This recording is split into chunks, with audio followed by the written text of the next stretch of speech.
Welcome to the Gospel According to Star Trek podcast. I'm Kevin C. Neese. And I'm Mike Poteet, and you're listening to episode 33, Programmed to be Human. We're going to start off with some Star Trek news. And then we'll get into our audience question right after our main topic, Programmed to be Human. We're going to be talking about Data as a Christ figure, the second in our series during this Easter season of Star Trek Christ figures. It's going to be fascinating. Stay with us.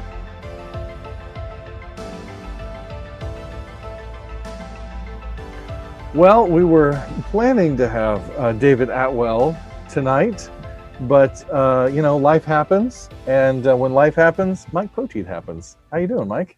I'm okay. I'm like a bad Quatlu, Kevin. I just keep showing up. You're like a sliver of latinum. There you go, of rusty copper latinum. Not even a Ferengi would want me. Oh man, that's wonderful. How you been, sir? I'm doing well, and yourself? I'm making it. I'm doing okay. I'm excited about today's episode. It's gonna be cool. Yeah, I'm looking forward to it. Yeah, but we should start, as is our custom, with some Star Trek news, and I hear you have some. Yes, as is our wont, as the King James would say, we have Star Trek news. Last week, the GLAAD Awards were held. GLAAD is the Gay and Lesbian Alliance Against Defamation, and they have awards every year to honor representation of the gay and lesbian community, the LGBTQ community in the media. And Star Trek Discovery has been nominated 3 times, but for the first time, they actually won. They went into the awards with just the one nomination as Best Drama, and they got it. Outstanding Drama Series. And Wilson Cruz, Anthony Rapp, Blue Del Barrio, and Ian Alexander were on hand to accept. The whole family. The whole family, yeah. Culber, Stamets, Adira, and Gray, all there. We talked when we did the Woman in Motion episodes about how important representation was in the original Star Trek for people to see Nichelle Nichols as a professional, competent, accomplished Black woman on the bridge of the Enterprise. And Star Trek Discovery is continuing that tradition of representing people who are not always represented and empowering viewers that way. So I think it's great to see Star Trek Discovery get this recognition. Well, and for me, the big story is Star Trek getting an award for Best Drama Series.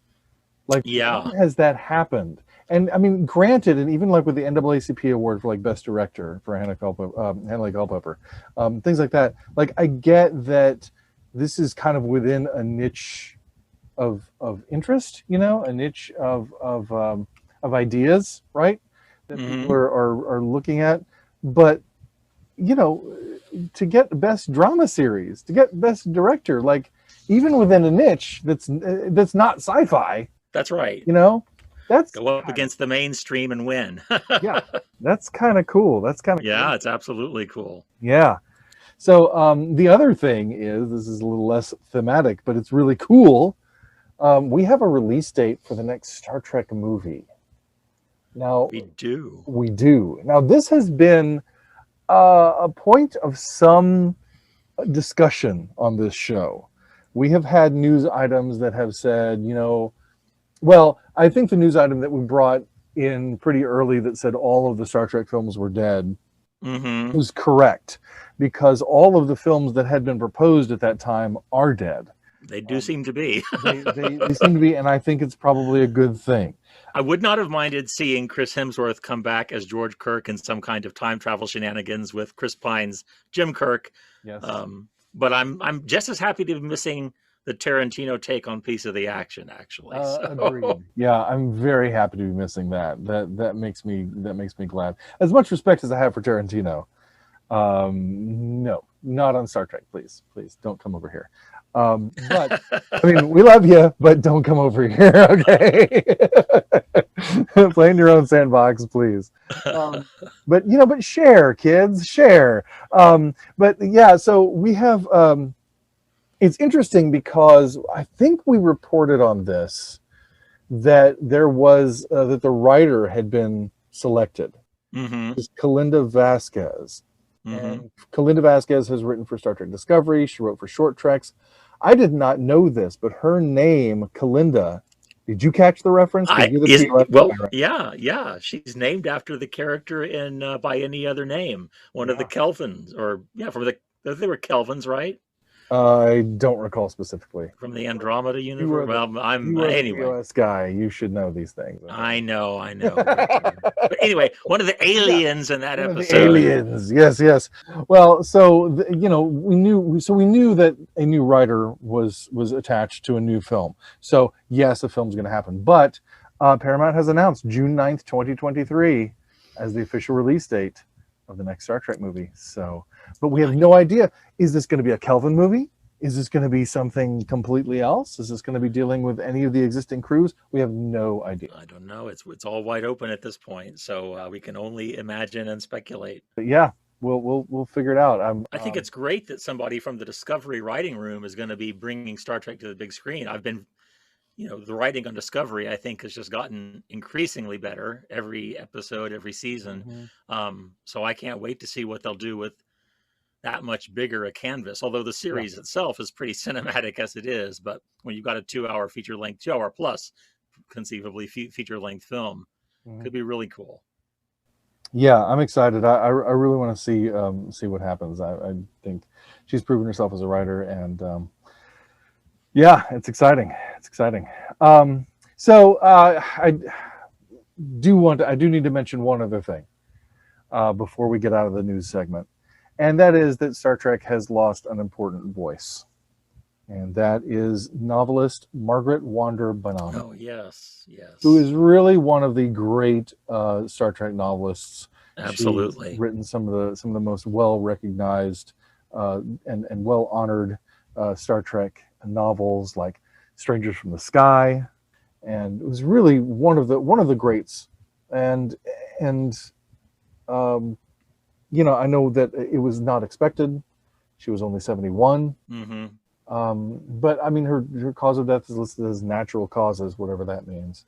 So she died on April 8th. And yeah, she will be definitely missed. I think that, continues to say, I think the novel world is a place right now where a lot of good, cool, new things are happening. Yeah. But we also, I think, need some fresh voices and some new people to come in, because there is a renaissance in Star Trek right now. And I think the novel verse deserves its own renaissance as well. And, her passing just kind of is a torch to be passed. Yeah, she really did. She wrote novels during the golden age of pocket Star Trek novels, as far as I'm concerned. Right. When writers had a lot more free reign than they do now, by their own admission, to create brand new characters and settings. Dwellers in the Crucible, her first Trek book, hardly had the original crew in it. It was about almost completely original characters. And while I can understand why Paramount eventually decided to tell writers, hey gang, keep it a little closer to the source. She did some really creative and inventive things with the Vulcan culture and the Romulan culture. And Strangers from the Sky, of course, purported to tell the real first story of human-Vulcan first contact 9 years before the movie Star Trek First Contact was released. And I could only think how poignant and bittersweet it was to me anyway that she died during the week of First Contact Day, because she had talked on some podcasts just last year about differences between her novel and the movie First Contact. But that was an epic Star Trek novel. And she was writing them at least up until the 40th anniversary of the show. She contributed to an anthology series celebrating Star Trek's 40th anniversary. So she had a long career in Star Trek and out of Star Trek as well.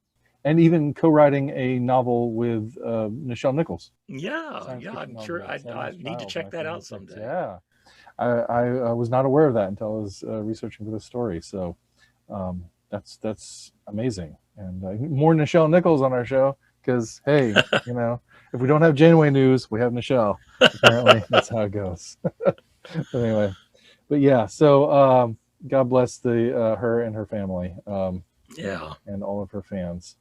We love you. So, all right. Let's get into our topic for today. Let's do it. So we are continuing our exploration of Easter themes in this Easter season by further examining Star Trek's Christ figures. Now, there are lots, and we might talk a little more about what qualifies as a Christ figure this episode. Mm-hmm. We got into a little bit last time, but not as much as maybe we could have.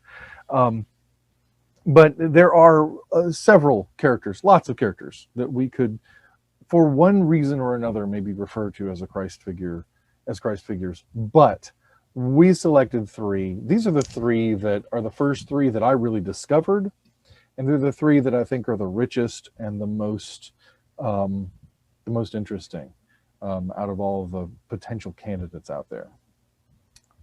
So our second one today is Data. Commander Data from the Next Generation. All right. Yes. I'm excited about that. I'm excited because I don't know much about your thinking on Data as a Christ figure. So I know this is cool. This is going to be new and interesting. I mean, it's not interesting when I knew about it earlier, but it'll be especially interesting for me. Well, and I know you have some of your own thoughts too to share. So I'm interested to see where we overlap and interlace and maybe disagree with each other or whatever we might do. But yeah, Data as a Christ figure, I mean, that's really the reason that I got started doing this. Yeah, I remember you talk about that in the introduction to your book, as I recall. Yeah, I do, because I tell the story about how I got away from Star Trek for a while.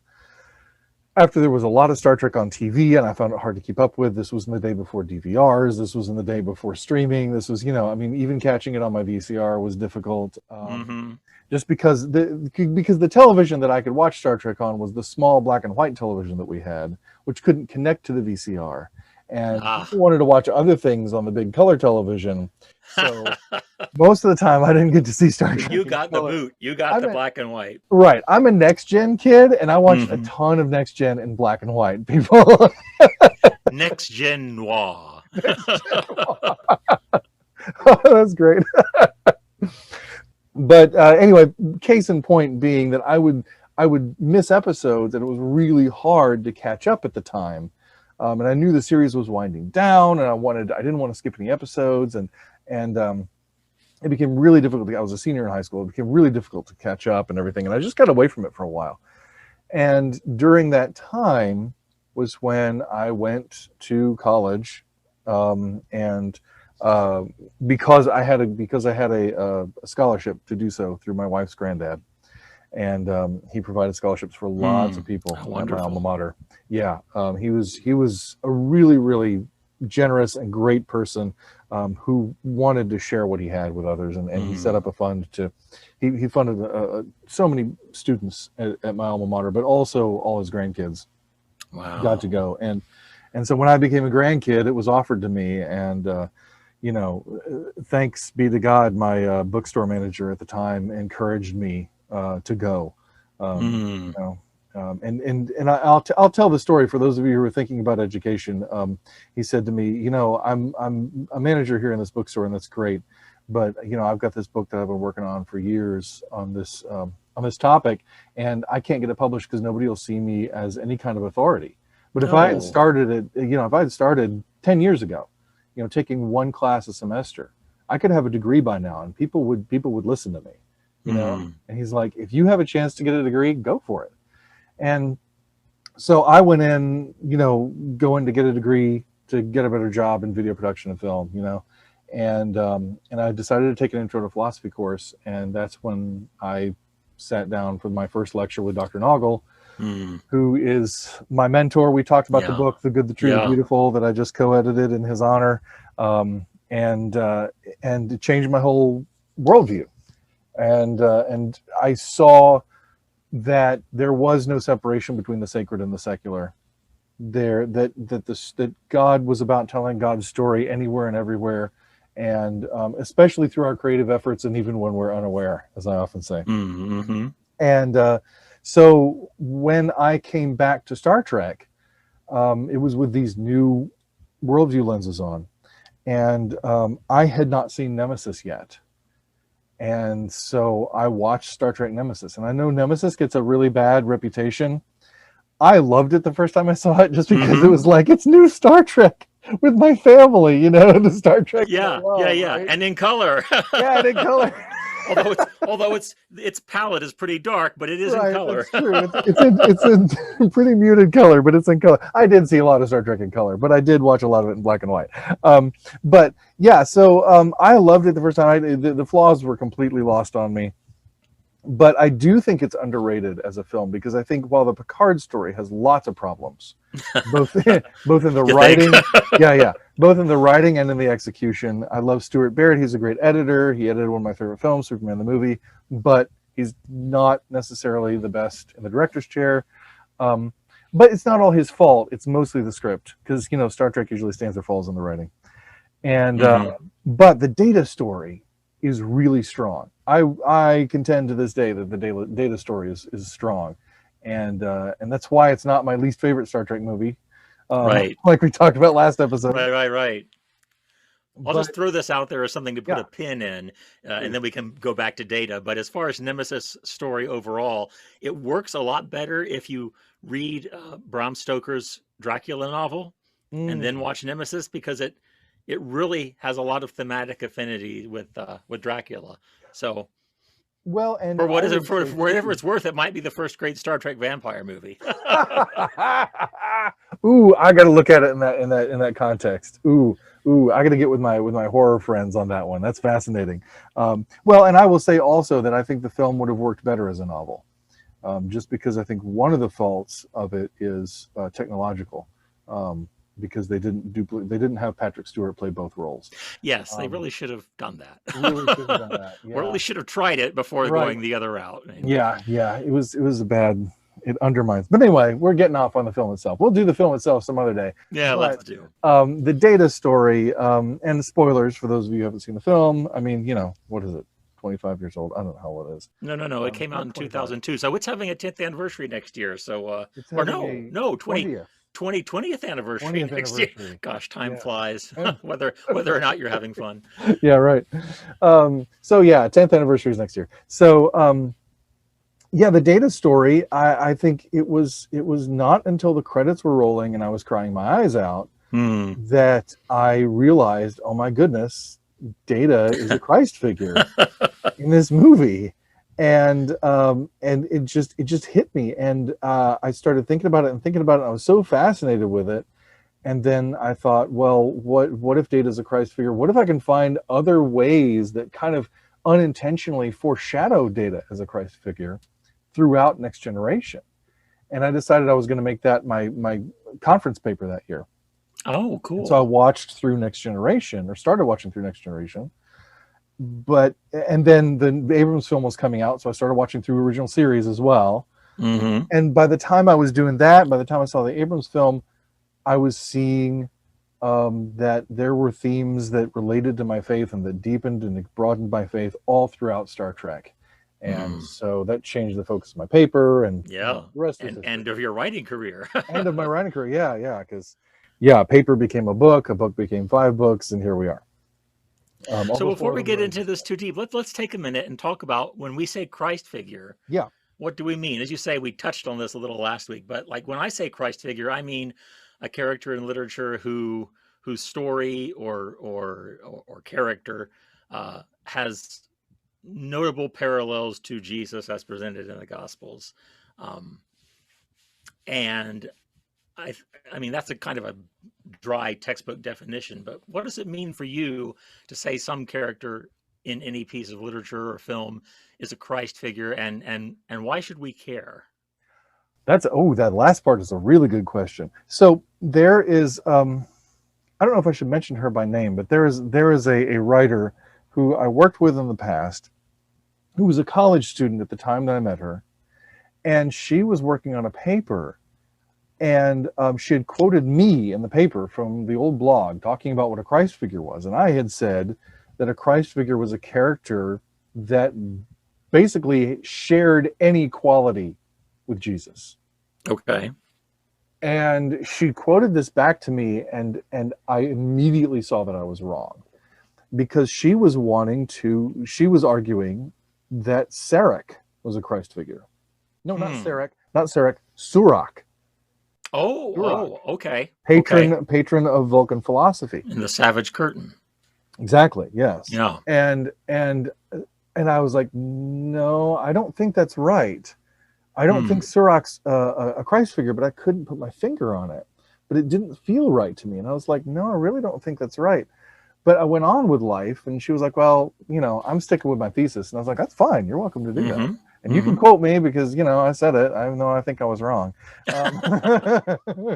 Um, but what I figured out later was the reason it bothered me to call Surak a Christ figure is that Surak is a Moses figure. And because, especially when you think of the Vulcans as Jewish, Surak is definitely their Moses. Mm. And I felt like it diminished the Mosaic quality of Surak to call him a Christ figure. It distracted Hmm. from, I thought, a better analogy. And so I came to believe that you really had to have something very specific. And then, of course, the most specific thing you can have is death and resurrection. But death and resurrection on its own is not enough. We talked last week about, Mm-hmm. in sci-fi, how frequently, death is a pause button. Um, but particularly sacrificial, self-sacrificial death and resurrection, even without resurrection, because there are even films about Jesus that don't show the resurrection. Um, so I don't think you even have to have the resurrection in it, although that's good and that helps a lot. Like if you're unsure and then the character returns, then it's like, okay, definitely. Um, Then the hand is tipped. right.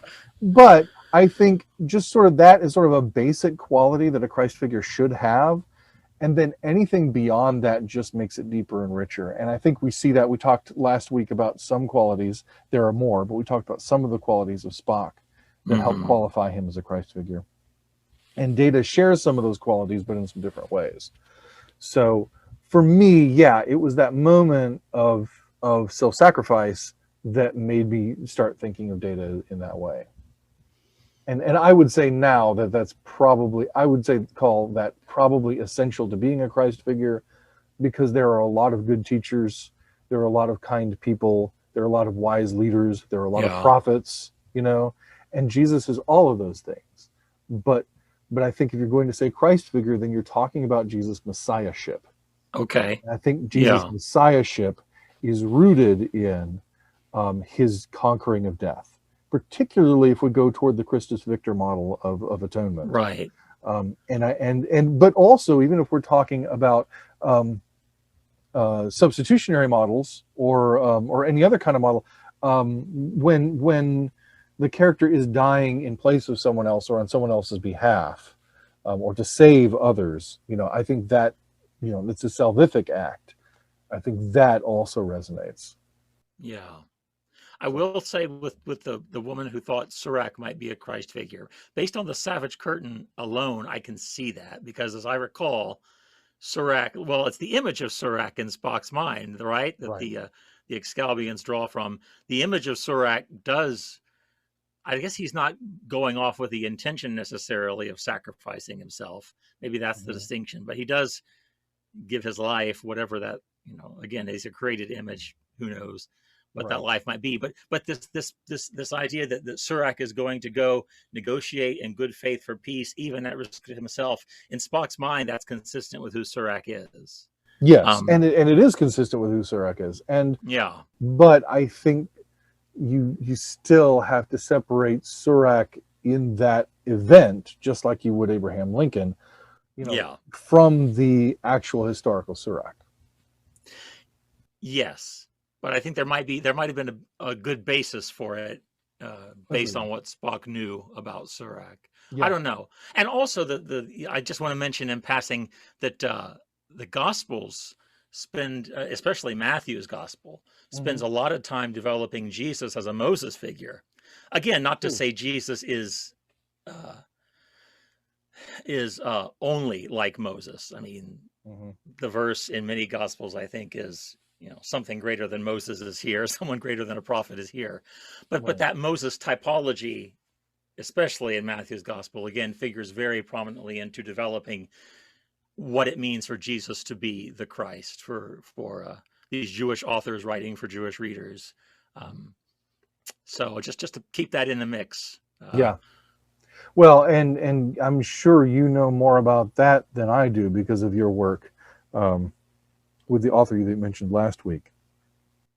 Yeah, Amy Jo Levine, Yeah. again, her mission is really to not let Jesus become more divisive than he has been over the last 2,000 years. To make Christians realize you can believe that Jesus is the Son of God, and you shouldn't give up your beliefs, but also remember the connection and the continuity to the history of God's people, the covenant with Israel, Yeah. that Paul says remains intact. So yeah, but I like your focusing in on the self-sacrifice as the quality that is the dead giveaway, to make a really bad pun, Oh um, dear. of a Christ figure. And I think that certainly, as I think about other Christ figures, um, that seems to be a constant. I Yeah. think about Tom Joad at the end of the Grapes of Wrath. We don't see him die, but he's going on. He says, wherever there's injustice, wherever there's hunger, where there's poverty, I'll be there fighting. And you get the sense that might be at the cost of his life. Right. So yeah, I think the self-sacrifice is a good hallmark of that. And certainly Data in Nemesis does launch himself across space to the enemy ship and Hmm. give his life for his friends. Well, and what happens there that there are a lot of things that make that moment, I think, a Christ moment for me. And part of that is the Picard story, even though I think the Picard story is not executed as well, both in the writing but especially on screen. Um, I think it speaks to Picard's whole struggle in that film and the thing that leaves him so lost in that final moment there is the idea that, you know, is this me? Is Mm. this person I see before me who let's just say wears my face Hmm. because he's supposed to? Right. Um, is this in me? Is this a part of me? Is this Mm. who I could be? Am I who I am merely because of my circumstances? Mm. Is there nothing intrinsic in me that makes me the better version of myself? Mm. And because Picard is seeing that everything that I am, Shinzon is, because Shinzon is my DNA. Yeah. And I think Data really makes a strong argument to him that he is more than his DNA.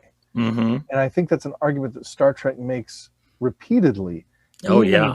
even though we highly respect and regard DNA, and even though we Right. can build somebody back up from their DNA, using whiz bang On technology. a daily basis with that transporter. Science magic, yes. We so we have that, um, but uh, but I think Star Trek also affirms that we are more than our DNA. We are more than the Yes. sum of our parts, and that's a very big theme with Data himself. And I think Data makes that argument well to Picard, but Picard is really shaken to his core at this idea that this Hmm. could be a part of him. And I think he also knows that he has failings, and he knows that he has shortcomings, and he knows that he has demons that he battles, Yeah. And having been used for evil by the Borg, Oh, right. I think that's something that is a deep, deep, deep fear for him.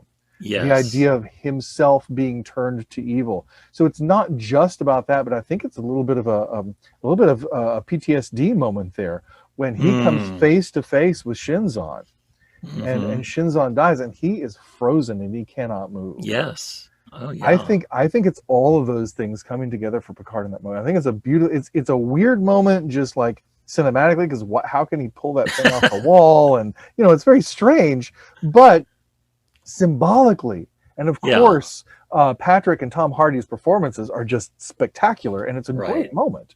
Take that moment away from some of the other stuff in the movie that isn't all that good, and it's a great moment. Hmm. And Patrick just plays it beautifully. But he's frozen. He is, if you will, dead in a sense, in the Mm. face of his own potential trespasses, his own potential sin, like his sin version, his sinful nature, Hmm. has come, and he has confronted it, and he is stuck, and he Yeah. can't get past it. And so Data comes and takes his place and accepts the death that he would have had if he had stayed there.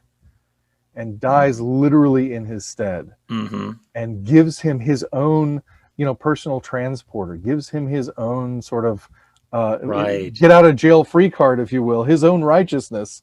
He Hmm. imbues that onto Hmm. Picard and saves him and the rest of the crew, and also, Picard's uglier, sinful self dies with Data. And then, later in the film, through B4, Data then, it appears Data will be restored to life, will come back through this, B4, who is the original, right? Yeah. We have these sort of Adamic images in Data's brothers. We can talk a little more about lore and some Hmm. other things, but Yes. B4 is kind of an Adam figure, and he's very much the innocent Adam, but Yes. through whom evil has been done. He has definitely crossed a line and is serving evil here, whether he consents to that or not. Right, he is doing it, and so Data then, if he is coming back through B4, is much like Christ acting as the second Adam, Hmm. and subsuming the Adamic, the human, into his identity, and sort of replacing B4's self with a renewed self, a restored self. Um, so that resurrection coming through, coming in that way is a different take. you know it's not Yeah. it's not Data himself coming back exactly, but it is hinted at, and it is I like that, and I know they did that in the countdown comic leading up to the 2009 JJ movie. yes, Um, it was established that yeah, they overwrote before with right, Data, right, and I've heard some fans debate whether or not that was moral and ethical, given that B4 is a sentient life form, and right. and it kind of flies in the face of Star Trek's own rules. But symbolically, I think that really uh, can be quite powerful. Yeah, Yeah. I have my problems with that as well, and I don't know. I mean, you kind of have to step back and see B4 as kind of a blank slate, um, and I don't know. I don't know if it works ethically. I really don't. Because Kind Data of a was Helix. a blank slate when discovered, correct? More or less? I mean, Well, and no. he was given the opportunity to go to Starfleet Academy and pass the Well, tests no, he and wasn't a blank slate. He had already had a life. He had all the memories of the colonists. I mean, he didn't know what had happened before then. He didn't have his memories, but okay. he had the memories of the colonists, and he knew what he was, or he learned who. It's really interesting how he how his humanity is programmed into him. Yeah. There's a line that he speaks in, I think it's Rightful Heir. He's having a conversation with Worf, and he Mm-hmm. said, "I once had a crisis of the spirit." And Worf says, "You?" He says, "Yes. The Starfleet officers who activated me on Omicron Theta told me that I was an android, that I was just a machine with human form." He said, "I found that difficult to accept, and so I Hmm. chose to believe that I was a person, and that's a belief that I've held ever since." And so he chose to believe that he was more than the sum of his parts, but he's an android. He does what he's programmed to do. So there is a humanity sort of programmed into Data, and that's the duality. That's the difference that Data talks about between Shinzon and Picard. That yes, Picard is fundamentally different from Shinzon, because Picard tries to become more than what he is. He tries to better himself. Yeah. At the end of Data's day, Data says that, um, I'm hopeful that one day I will discover my own humanity, but until then, I will continue learning, changing, growing, and trying to become more than what I am. So that he says, without saying it, without even realizing it, that he's already engaged in the project of being human. Right. And because that's what we do, that's what we should do at our best, and that's what he sort of says back to Picard in Nemesis. And I think that's the difference maybe between Data and B4 as well, is that B4 is so limited that he can't learn past a certain point. He can't grow past a certain point. Um, That doesn't make it okay to erase him, though. Yeah, it becomes dicey because It really you does. don't want to extrapolate that into the real world Yeah. when you But the decide other some people aren't don't have the capacity to when you limit people like that. exactly. And it's interesting. I was surprised at the direction Countdown took that, because at the Hmm. end of Nemesis, as B4 starts singing Blue Skies, you think, oh well, I took it as he is going to find his own way. He's going to grow. He might be Hmm. slower than Data did, and but it seems like Star Trek's ethos would dictate that he be given the same opportunity to flourish and discover himself Yeah. that Data was. But I would feel like the ethical thing to do would be, I would think the way I would rather see it play out, um, is I would rather see, Data emerge within B4 so that we know he's in there. Um, but he can't be, he can't he, I don't see how he could fully exist within this lesser model. I mean, just talking technologically here, his neural net is much less advanced than Data's, and like Geordi would have to do a lot of work. But I would think that Geordi and whatever of Data is in B4 that built Lal, and whatever was of Lal is in Data, mhm. and then Bruce Maddox could work together to construct a new Soong type android body for Data to go into. I don't think that's too far outside the realm of possibility. But anyway, and Picard takes it in other directions we don't have to talk about now. We're going to talk about Picard. I deal with that separately, because it messes with metaphors and things. And it's interesting. It doesn't Um, fit your neat schema. That's what you're saying, Kevin. I know, That's it's the only reason you don't terrible. want to discuss it tonight. It's just that I know there are a lot of people who still haven't seen it, and That's right. That's I'm right. very cautious. I'm cautious about 30-year-old spoilers on this show. Like, you know. But yeah, that's kind of the basic framework. But then I went back and started looking at Data as a character and saw a lot more that qualifies him as a Christ figure in other ways. Okay.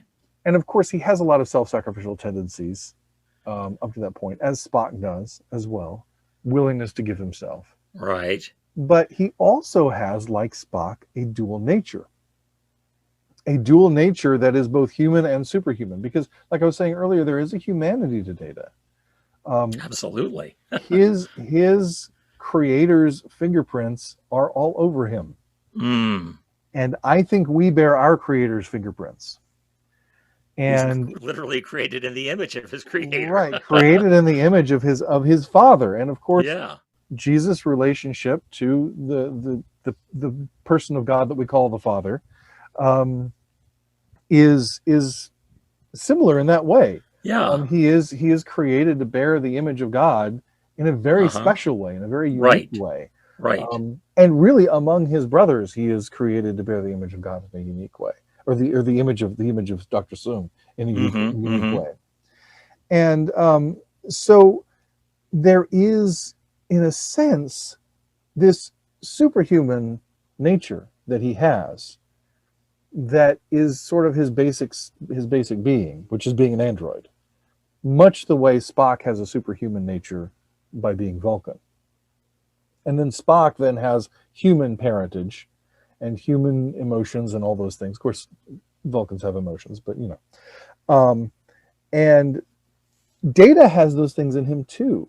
But where Spock spends a lot of his time trying to sort of suppress or manage his human side and move toward logic, although as the character matures, he balances those things and kind of comes to some resolution in that struggle, Mm-hmm. and in his duality. His tendency is to go toward logic. When Spock acts in love in Star Trek II by sacrificing himself, he calls it logic. Yeah. It's also the only logical thing that can be done at that point. It is true, but it's Yeah. also an act of love. Yeah. Sure. Sure. And so for Data, in The Offspring, when Lal says, "I love you," he says, "I cannot feel that emotion toward you. He sees it as an emotion. Mm-hmm. But of course, he does the act of loving Yes. very, very strongly in that episode and throughout the series. And that's very consistent with the biblical emphasis on love as an action. Love is not primarily warm, fuzzy feelings. If they're there, that's great. But the command, God doesn't command things that are impossible. And God commands us to love our neighbor, to love the stranger, to love each other. Mhm. Um, Love your so enemy. yeah, love is not about feeling warm, gooey thoughts all the time. Love is doing something constructive for the good of the other. Right, right. Exactly. No matter who the other is. Right, right. Yeah. And no matter what that good looks like. Yeah, exactly. And I think that's one of the lessons that Data sort of teaches us without, I don't know if he ever fully learns it, Hmm. that he's capable of love, at least the action of love, loving action. And I think that's more important than having loving feelings. And even as he gets his emotion chip, there's a whole conflict with that. But it's Yeah. interesting because Spock is like trying to move past his human side and embrace his superhuman side, if you will. Data, on the other hand, is trying to move past his superhuman side or his divine side and embrace Right. his humanity. We could see that as parallel to what the Bible says Christ was doing in terms of emptying himself in the service of humanity. Right. That great Christ hymn in Philippians chapter 2, he did not count equality with God as something to be grasped, but emptied Yes. himself, taking the form of a slave. Data in an encounter at Farpoint, they set it up, right? That Data tells Riker, I am superior to humans in many ways, but I would gladly give it up to be human, which is Yes. a lovely moment, and it defines Data as the Pinocchio figure for Yes. certainly for the next generation. But the great thing is, and maybe this is analogous to Christ performing miracles every now and again. Data doesn't give up his superhuman abilities; he uses them in the service of his shipmates and the Federation and Starfleet and other planets. And he's always he's giving that to the benefit of others. So Even in that one scene, in that same scene in the holodeck, when he's talking with Riker, and Wesley comes in and steps on a loose rock and falls right. into the water, and Data jumps down and lifts him out. Yeah. And it's like this symbolic moment of baptism, if you will, and of I love salvation, that. and of lifting up out of the water, lifting up out of the grave, and holding He him up. smiles when he Yeah, lifts Wesley up, doesn't holding he? him up so high and smiling at him. And I don't know Wesley if just that would have says, happened later in "Wow." the series, but I love that it's early on in Brent Oh Spiner's yeah. portrayal that we can get this ear to ear, as I recall, Oh smile yeah. from Data as Beautiful he's grin. holding Wesley up. Yeah. And Wesley's up there, and Wesley just says, "Wow." Wow. And I think there's something there about the wonder of encountering, really the greatness of who God is, and encountering the greatness of the salvation that God offers us. Right. I think we ought to say, "Wow." Yeah. How many I think it's people in the a beautiful Gospels note. react to Jesus with awe, Right, exactly. which is not ultimately the fullest reaction we're supposed to Right, have, right? Because lots of people are awed by the miracles and don't end up following. right, But, right. but certainly, for many, it often begins with awe. Mhm. But Think about yeah, Simon Peter in Luke 5. After that miraculous catch of fish, he kneels before Jesus. Lord, I'm a sinful man. Go away from me. And Jesus says, from now on, you'll be fishing for people. yeah, Um, yeah. And that's a beautiful, beautiful thing that there is a lifting up, and a lifting toward a nobler existence mhm. that Christ does, that Christ brings for us, that Christ totally, that Christ consistently embodies. And I think Data does that too. Data exposes the nobility of humanity by his seeking after it and seeking to understand. Sometimes just Mhm. asking the right questions in the right Yeah. ways, and then taking actions that make sense to him, right? Yeah. That show us how to be good humans, even though he himself is not human. Yeah, perfect example. Just last night on the H&I Network, they were showing the bonding, the Mm, Ronald D. Moore's first episode of Star Trek, right. and Data and Riker are talking in 10 Forward after Marla Astor is killed, And Data says, Commander, I've noticed everybody's asking how well did I know. Marla asked her, does how well you know someone make a difference in how you feel when they die? And Riker says something about, I guess it shouldn't. If we felt everybody's death as keenly as those we know, our history would be a lot less bloody, that kind of thing. Yeah. But there's an example of Data helping the humans around him be better humans, define what it is to be human. And so I love that you've identified Data as a Christ figure, because, you know, in classical Christian doctrine, we talk about Christ as fully divine and fully human. Right. And one way of interpreting that is Jesus is the humanest human there's ever been, Right. or ever will be, because he was without sin. You know, his lack of sin is not a way he was different from humans. I mean, de facto it is, but theologically, it means he was fully human, more so than you or I or anybody else on the planet is, because sin is a deviation from God's purpose. And so Jesus, by being sinless, even though he suffered as we do and faced temptation as we do, he achieved that full humanity. You talked about him being the new Adam. I think it's that same kind of thing. And so Data, in some, you mentioned last week how it gets you every time when Kirk says, of all the souls I've encountered, Spock's was the most human. In a way, Data is the most human in the Next Generation. I mean, maybe that's pushing it too far, but certainly he's a better human than some of the human guest characters we meet who end up on the wrong side of things. Right. Well, he certainly achieves that apex of humanity, right?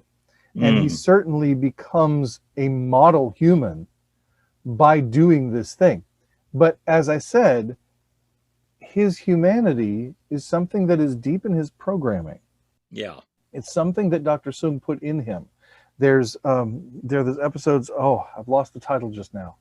It's a 2-part episode, and it concerns Worf as well. And but Data is dreaming. He's starting to dream. Yes.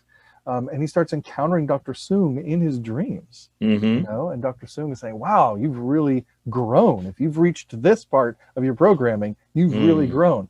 Yeah. And there's a sense that Dr. Soong has imbued himself and his own humanity into Data in the hopes that he will grow into it. And that's very much what Data does. He grows into that humanity, and so he's doing the most human thing that he could do, but he's also being a really, really good android. He's being the best android he can be by achieving really the apex of his programming.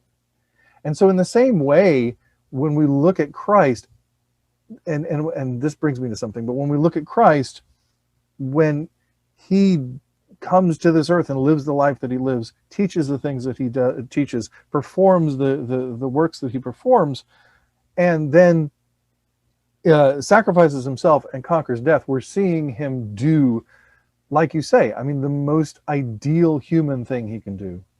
But at the same time, by being a good human, he's being as divine as he could possibly be. There's no separation between them. They're the same thing. That's right. That's yes. And so there's a strong strain of theology that, you know, talks about us becoming more like Christ. And even in the Eastern Orthodox tradition, I'm forgetting the technical term, but becoming like gods. I think one famous saint in the Eastern tradition, and I'm sorry, I can't remember who at the moment, but said he became as we are, so we may become as he is. Right. So that union without confusion of humanity and divinity in Jesus. That's our goal, given by grace, but the Spirit working through us and working out our own salvation with fear and trembling, you know, we have a part to play in this as well. And again, not unlike the vision that Gene Roddenberry had for the arc of humanity, arc of human history. Right. You know, and so I think that points to a hunger. I think that points to a desire that we have for ourselves and for our species, for something beyond ourselves that is probably instinctive, and probably means there's something there to be found. But to go back to the very first thing you asked, this is why. This is why we talk about Christ figures. This is why it's important. And this is why I love talking about these Christ figures particularly, because each one of them gives us a different angle on the significance of Jesus and helps us to understand and discuss different parts of theology and philosophy and history.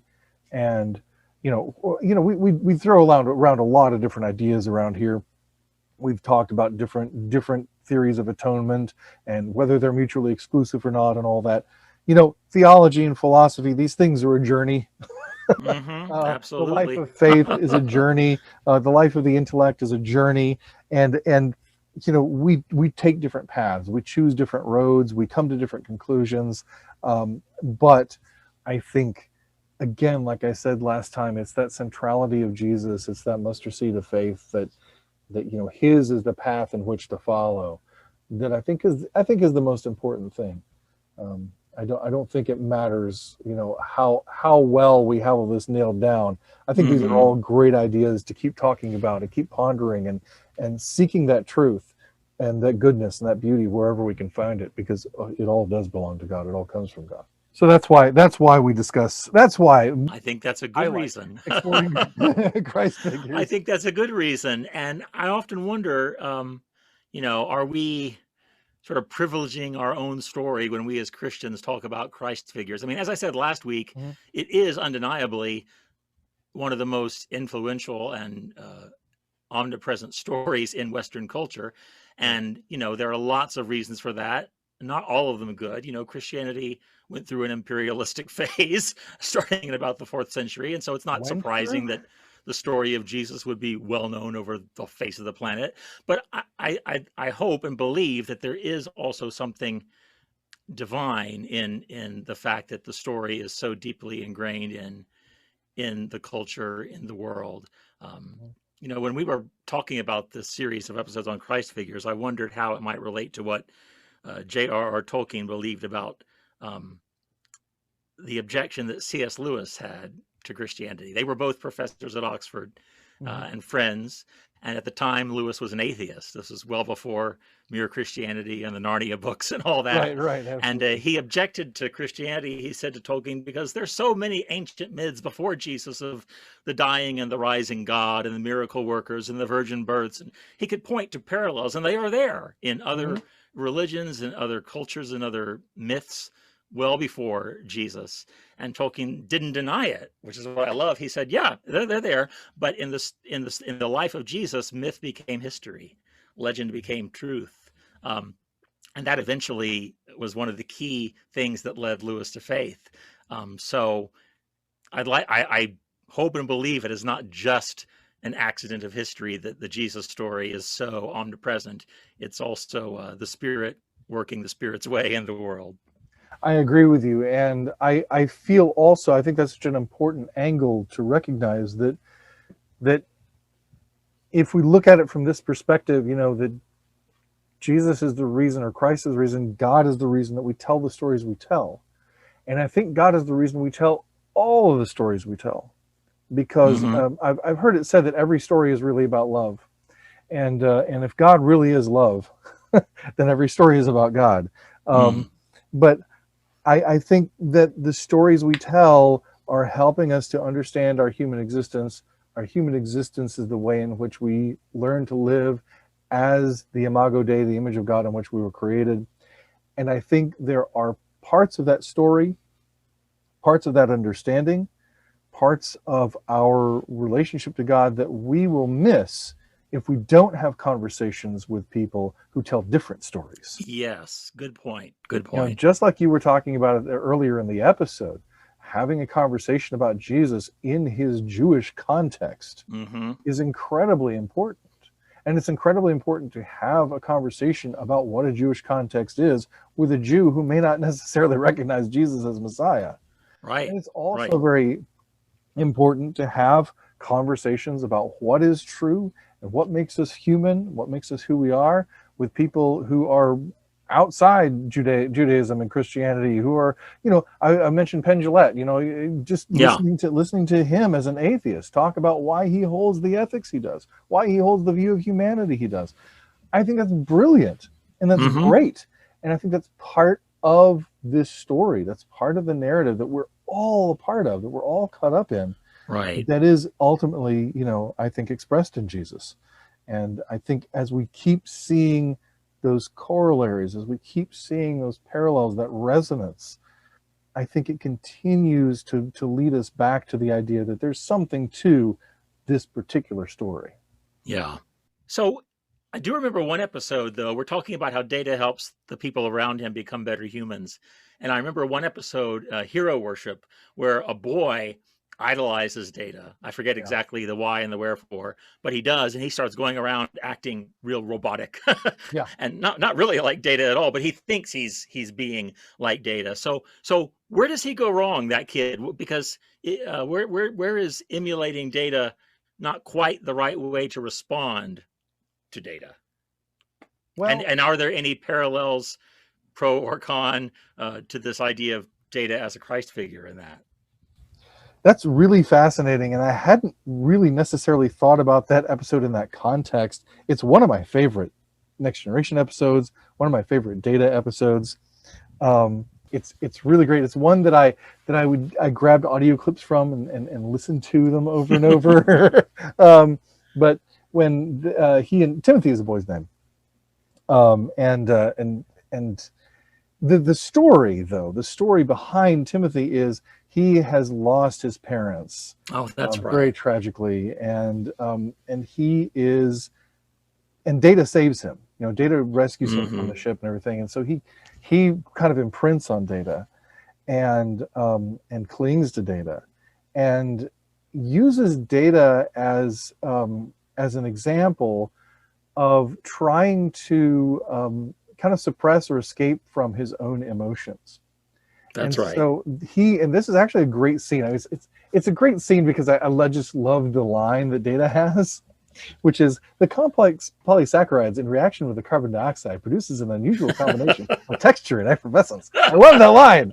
It's one of my favorite lines in Star Trek, That's a great line. except that it has a grammatical error in it, because Oh, it's the complex oh, polysaccharides in reaction with the carbon that's a dioxide. plural subject. It should take a singular verb. Yes. Yeah, exactly. The polysaccharides produce. It's one of a few grammatical slip ups that Data makes. Data's fallible. What do you Oh yes, know? definitely. So anyway, the context for the line is that they're sitting in 10 forward having these drinks, these little frothy looking, desserty looking drinks, and Timothy says to Data, "This is in his android voice, this is great. How is yours?" Thinking, well, this is how androids talk. and then Data says, "The complex polysaccharides in reaction with the carbon dioxide produces an unusual combination of texture and effervescence." And then Timothy says, "But how does it taste? Is it good?" Right. And I love the way Brent plays this scene, because he's very gentle with Timothy. And he says, "I'm not capable of tasting in the manner you suggest. However, I can analyze the composition of a dessert and make comparative conclusions about its possible effect on the human palate. But I neither like it nor dislike it." And Timothy has a moment. He says, "Oh, I didn't realize that." And Data says, "Well, I could do the whole scene, but the thing is, he's talking about how he has observed in humans the pleasure that they have when they consume things, and how he's wished that he will have that." And Timothy says, "You sound like you don't want to be an android." Data says, "I am an android. That will never change." And he says, "But what if you could change? Would you?" And Data says, "Yeah, I've often wished that I could be human, and I try to approximate human behavior, but I can't take pride in my abilities. I can't take pleasure in my accomplishments, And Timothy says, "Yeah, but you're stronger and you're smarter than us, and we never have to feel bad, if you're an android." Right. And Data says, "I would gladly risk feeling bad at times if it also meant that I could taste dessert." Yeah. And it's such a beautiful moment, and I think it goes to the core of what the real problem here is. It's not a problem; it's a process that Timothy's going through, and it's not that it's not that he's imitating Christ, right? Air Right. quotes, like as we Right. should do. Right. He's he's not imitating Christ in the sense that we would understand, because he's suppressing his own humanity. Yeah. He's not embracing it. And Data, of course, being the character that he is, at least from his perspective, from our perspective, we can give him more credit. But he can never really have a full humanity, but he still pursues it. Mm-hmm. He still wants to be human. He still wants to participate in the project of being human. Timothy is trying to deny that entirely. Yeah. He's trying to run away from that. Mm-hmm. It's kind of like a conversation that Data and Spock once had in Unification Part 2. They're talking about their differences, you know? They're talking about their similarities and their differences. And Data says, wow, you have spent your whole life suppressing and trying to escape what I have spent my whole life trying to achieve. Yeah. And that's kind of the place where there's sort of this push and pull between Spock and Data. They're sort of on arcs that cross. You know, they're going in different directions, but they meet in the middle. Mm-hmm. But in the same way, they have the same journey. And I think it gives us a really good intermix of the humanity and the divinity of Christ and the interplay between those. Mm-hmm. And what Timothy does in hero worship, I guess, could be likened to like extreme religiosity. Yeah. Where we want to hold on so tight to these patterns that we think are Jesus. Right. But we're holding on to the letter of the law and missing the spirit of the law. We're missing the law of love. We're missing the core of who Jesus is by trying to be moralists, or by trying to be extreme. Not that there's anything wrong, asceticism and religion and all these things are things that we can do. I liken it also unto the bonding, which you mentioned earlier. The reason that Gene originally objected to that story was that he said, okay, well, this is a story about a young boy who's lost his mother, and he has to learn how to grieve. This alien being is trying to take on the form of his mother and keep him from being sad. But he needs to accept reality and go through the grief process. And Gene says, no, in the 24th century, everybody's evolved beyond grief. They accept, come on, Gene. I know. Right? They accept death as part of life, right? And they don't, they're not, and sent Ron Moore packing with his script. And Mike Pillar went in, and to use a baseball metaphor, which Mike would appreciate, went to bat for Ron. And we don't know exactly what he said, but he massaged Gene into the understanding. Well, I'm glad he did. My goodness. Yeah, that he was basically writing, wanting us to have a concept of humanity that had lost its humanity. And it's interesting that in that episode, the boy, and I forget his name, I'm sorry, but the boy in that episode, Jeremy, I think. I think you're right, regains his humanity through ritual. Yes. Through Klingon ritual of family and of grief, and it's really interesting. So it's not to be anti-religious, but it is to say that extreme religiosity can sometimes quell the spirit. But at the same time, Timothy's going through a process that he needs to go through.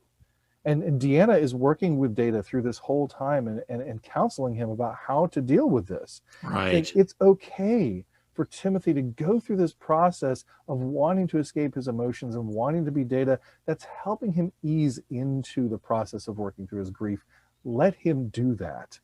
And then when he gets to the other side of it, and that scene in 10 Forward is a big thing that pushes that forward, he'll start to learn and grow and get past that and rediscover his humanity. So the mistake that Timothy's making there, I mean, it's not really a mistake. It's just no, I guess that's too harsh a word. Yeah, it's just something he has to grow through and grow out of. And I think we go through that a lot in our lives, and we can judge ourselves, I think, as well as others, far too harshly for going through periods in our lives, or for having ideas or having commitments that aren't good for us, but or aren't the best for us, or that are limiting us, or we're misunderstanding the gospel, or misunderstanding what religion's for, or whatever. But it's part of our growth and part of our maturity that we have to go through that. And I think if we would, in the same way that you talked earlier about all of us valuing every death as though it were Mm-hmm. one that were close to us, as Data says. Mm-hmm. I think if we would also value and give space and give grace to people just as much as we know we need it, I think we would be a lot gentler and a lot kinder with one another. And I Mm-hmm. think what Data says there about valuing all those lives as though they're close to us, I think that says a lot about agape love.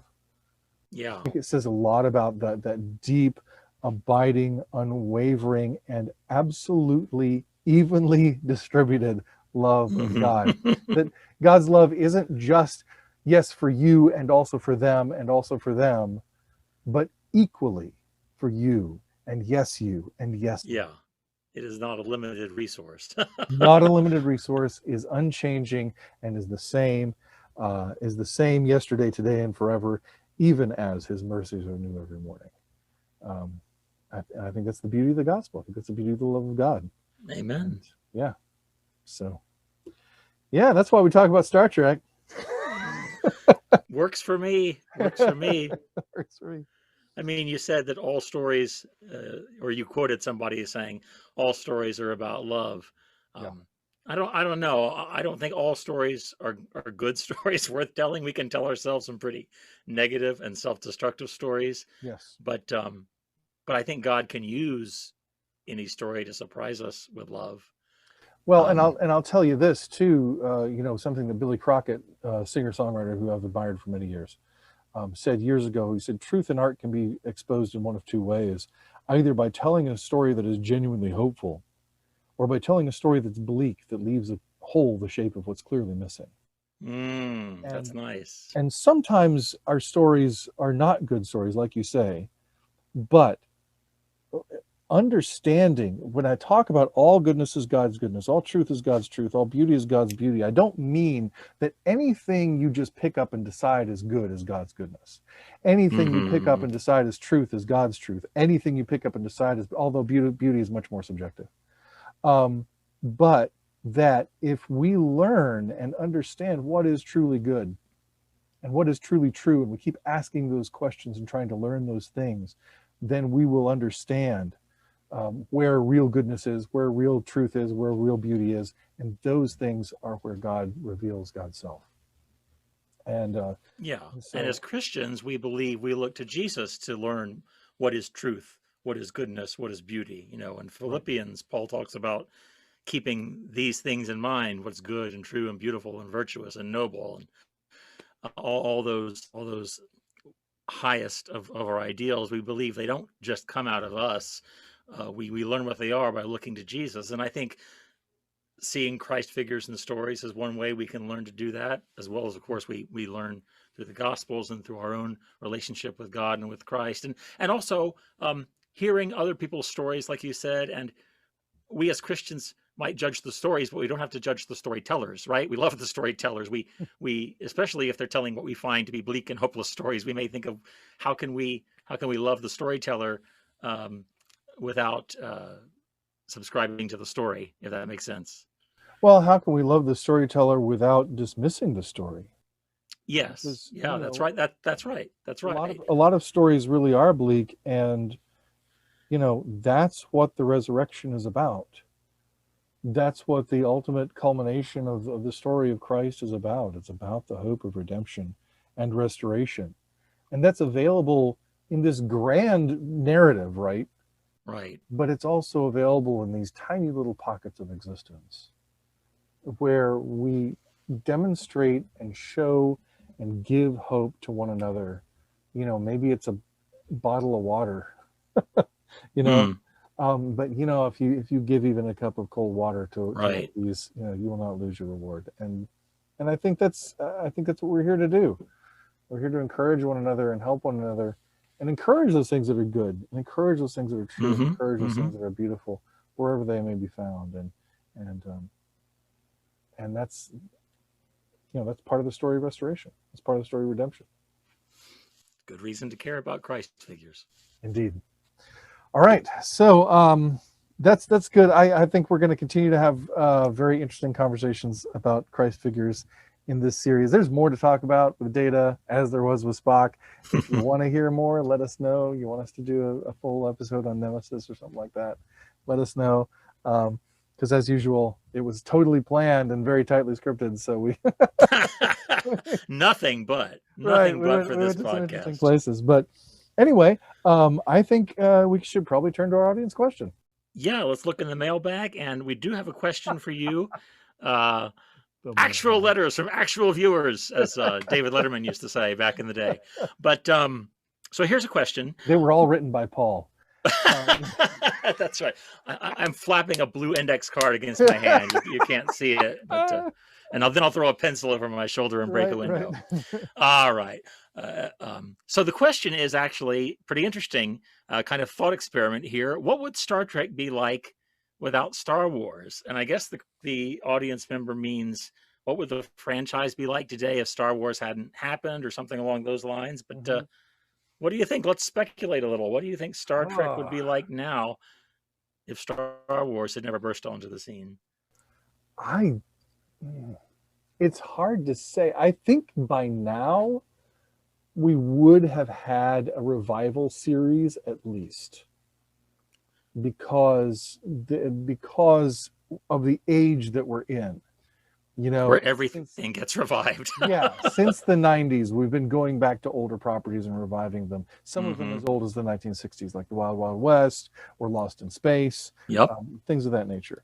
So, and yeah, they even went back and did Maverick and all kinds of things like that. So I think we would have at least had one revival series or revival movie or something in that movement, right? That at the very least would be the time that Star Trek could come back. But the other question is, if there hadn't been Star Wars, would we have gotten Star Trek Phase 2? Well, we might have. Yeah, I was going to say, because that plan from forever to launch that fourth Paramount network with a Star Trek show, which didn't happen until Voyager helped launch UPN. Yeah, Phase 2, I think, would have gone forward as a television series, had not Star Wars, come along and they said, hey, as I heard one of the cast members say once, theirs is called Star Wars, ours is called Star Trek, let's go. Yeah.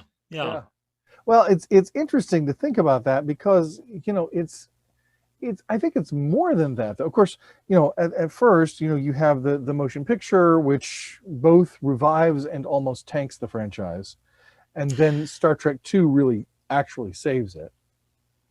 Yes, the Star Trek the motion picture, I've heard that, but it made a lot of money. The critics didn't like it, but fans went 2, 3, 4, 5, 10 times. Yeah, but I don't know. think ultimately it was as profitable as Paramount had hoped, because they did spend so much money on it, and that's why from there on, for the majority of the films, you see a lot of really constrained budgets. Right. Star Trek 2 was going to be a TV movie at first, right? Right. And starting with Star Trek 2, they were reusing footage from that first movie. Yeah. They're reusing sets, reusing props, repainting things, all that sort of stuff, to try to cut costs. And I looked it up recently, and the budgets fluctuated a little more than I thought they did, but still they tried to keep them as tight as possible, and that was actually good business. That was good sense, and they all look great, and they are what they need to be. But yeah, I do feel like the motion picture, if Star Trek 2 hadn't taken off, then Star Trek might not have gone forward, at least in movies. Well, do you feel like Star Trek 2 was a direct response to the tone of Star Wars? The motion picture is not trying to be tonally like Star Wars. It's much more closer in tone to 2001, A Space Odyssey. Right. So do you think Star Trek 2 actioned up the franchise to make it sexier and faster? And yeah, I think a little bit, I think a little bit so. And, Star Trek the Motion Picture went too far into 2001 territory for Leonard Nimoy. Like, Leonard Nimoy, yeah. I didn't know Nimoy that. He didn't like that movie. Yeah. Now, I think he's crazy because at least in that regard, Spock has an awesome arc in motion picture. I he mean, does. and Nimoy plays it perfectly, as you would expect. Yeah, Nothing less from Leonard Nimoy, but I don't know. I don't know. I don't know if he had quite the clarity of recent experience when he said that, because it was years later, um, and I think a lot of works kind of take on a life in our minds that may or sure. may not reflect what they really are. I mean, as we talked about Nemesis today, but yeah, I think some of that more action-packed stuff, I think does come from Star Wars a bit, and that's the other thing is like the tone of Star Trek. In fact, when the Kelvin timeline was launched, one of the Oh, questions well, yes. they intentionally asked was, "What can we learn from Star Wars?" Um, Yes, because J.J. Abrams, in his heart of hearts, really wanted to make a Star Wars movie, as he ultimately was able to, two of right. them. So, Yep. Yep. yes. And so, yeah, I think that's been a beneficial relationship because I think Star Trek has generally been able to tell these action-packed stories that draw people in, but at the same time keeping the thematic and philosophical core, Yeah. which is a bone I have to pick with a lot of people who write off the Kelvin timeline as nothing but noise and action. I'm like, Right. hey, read my 3 chapters on the 3 Kelvin timeline pictures, Uh-huh. including the longest chapter in the book on Star Trek Oh. Beyond, which is one of the Yeah. great Star Trek movies. That's my favorite of the three for sure. And I like the That's, first one a lot too, so I I have do nothing too. against the Kelvin timeline. Yeah, I agree. Except Star Trek in Darkness, but we talked about that. We did. But yeah, so I think, yeah, what would Star Trek be like? I mean, Star Trek Phase Two, and really even early Next Generation, showed that Gene and Dorothy and the various people who were making Star Trek at that time were very much in the mode of doing what we did in the original series, Hmm. but with new characters and in the 80s, Yeah. or the 70s, as it would have been for Star Trek Phase Two. Very much the way the attitude of the animated series was very much, this is Star Trek season 4. Yeah, They they just didn't. call it Star Trek. There Yeah, was no, yeah. well, it was the animated adventures of Gene Roddenberry's Star Trek, but that's a mouthful. So All I saw on screen, all I see on those title cards, Kevin, is Star Star Trek. Trek, So, yeah, yeah, yeah. Well, but yeah, and so it's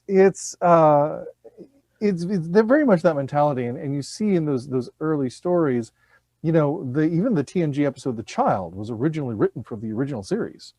yeah, and So, Devils do likewise. oh yeah, that's right. And so, it's very much carrying on that same tradition and not going in a lot of new directions. Even after we had, shall we say, Star Warsified Star Trek movies, with which Gene Roddenberry had very little to do Right. after, the first picture. Right. He had his time at bat, continuing the Yeah, baseball yeah, metaphors with TMP, and the yeah, powers that be at the studio weren't happy right. with the results, I guess. But I tell you, without Star Wars, Star Trek, and all the other sci-fi fantasy properties out there would be niche interest still.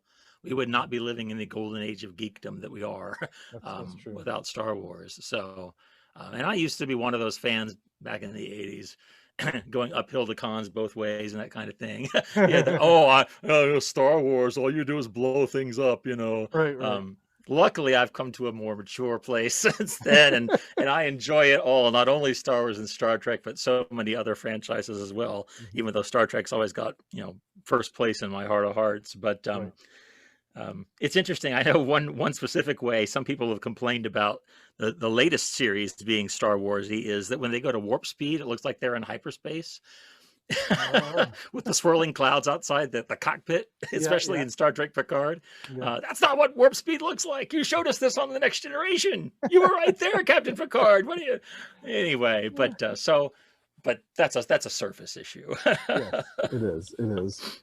But yeah, it is really interesting to think about, where things might have gone, because because Star Wars really did shake up the whole of science fiction culture, even though Star Wars is really space fantasy. Absolutely. Yeah. It has all the hallmarks of a fantasy story. It Yeah. just takes place, in an interplanetary realm rather than between forests. Although Yeah, right. we do Well have a said. forest. But yeah, the forest and the mountain and the valley and the all that stuff. Uh-huh. The Shire. So so it is interesting to think about that and to wonder where it goes. Of course, in terms of marketing, I don't think we would have nearly. Although I think there were a lot of product tie-ins for the original series. There were a surprising amount, I thought. Yeah. When I was blogging for Entertainment Earth, I got to write a 4-part series on the history of Star Trek toys, and it was so much fun. Nice. And there was stuff out there I'd never known about before. Nice. Yeah. Some of it really cool, and some of it really dorky, like that white helmet with the Yes, with rotating the red light that says light on Spock top. on it. What is that about? Where did I see that in an episode? Right. So, but yeah, I think there's a lot to be said for the influence of Star Wars on Star Trek, but I think it's all been beneficial, and I'm glad it's there. But Star Trek would have found its own, one way or another. It would look different for sure. I just don't know. I don't know how, but it would look different. Yeah. And I do think a smaller audience, we'd still be those Trekkies. That's possible. That's possible, because I don't know how big nerd culture would have gotten. Of course, the whole Marvel Universe thing or whatever, that could. Well, but again, how would that have gone if there had been no Star Wars? I mean, that's true. Because I think Star Wars just made all that stuff cool, because it was drawing from geek culture of the past. Buck Rogers, Flash Gordon, Right. And other things too, of course. But among the things it drew from was Saturday morning sci-fi serials at the Dime Theater, and so I think it made all that. It repackaged all that stuff. It didn't just do this, but one thing it did was repackage all that stuff for a 1970s audience that could find it cool again, and then I think we just it's interesting. If you look on YouTube, you'll find Siskel and Ebert reviewing Star Wars when it was 1 year old, the original film. Oh, wow. And they love it and say, hey, what a great fun movie it is. But Gene Siskel says, I just hope Hollywood doesn't take from this the lesson that this is all audiences want. And the person who'd sent me this link said, this was really prophetic, wasn't it? Well, but it is. I mean, it's so much more than that. I mean, there's a mythic quality to it. And then I think you can't say too much about Industrial Light and Magic. Oh, absolutely. That's really the thing. The scope and the scale of the spectacle and the technology, that really propelled it. Yeah. And because it was like nothing you'd ever seen before. And I think that kind of development would have happened one way or another. And yeah, I think you're right. An epic story would have been told like that one way or another. Because like you said, Buck Rogers did exist. Maybe there would have been a really cool Buck Rogers movie. That's what George Lucas wanted to do first. It was either that or Flash Gordon. I think it was Flash Gordon. He wanted the rights to that actual property, and he couldn't get it. So he said, well, I'll make my own, and the rest is history. Right. But so it could have been anything else, and it could have been Lucas or it could have been somebody else, but it probably would have been Lucas, because I don't know of anybody else who was thinking that far ahead at the time. But it would have come later. Yeah. So, yeah, it's interesting to see how things evolve, and we're glad they evolved the way they did. Absolutely. Well, thank you for the question. That's fantastic. And hope we have another cool question next week. So speaking of next week, Mike, what's coming up next week? Next week, you and Tim Van Orden will be discussing the third Christ figure in our series, Benjamin Sisko from Deep Space Nine. Wait, Tim Van Orden? Hey, Tim, I know. Tim's coming back? Been a while, but he's going to be back with you next week. So those of you who've been waiting to hear Tim again, next week, friends, next week. So that sounds fantastic, and I'm really excited about it. I hope everyone will join us. In the meantime, please like, share, rate, comment, and subscribe wherever you can do that. And also, be sure to send us your questions. Gospel According to Star Trek on Twitter and Facebook, or gospeltrekpodcast@gmail.com. We would love to discuss your question on the show. And you can also support us on Patreon at patreon.com/gospeltrekpodcast. You can get some cool perks that way. Plus, your support helps keep this show going. That's going to wrap it up for this edition of the Gospel According to Star Trek podcast. Thank you so much for being here. And until next time, I'm Mike Poteet. And I'm Kevin Sinise. And as Jesus said in John 10:10, live long and prosper. See you next time.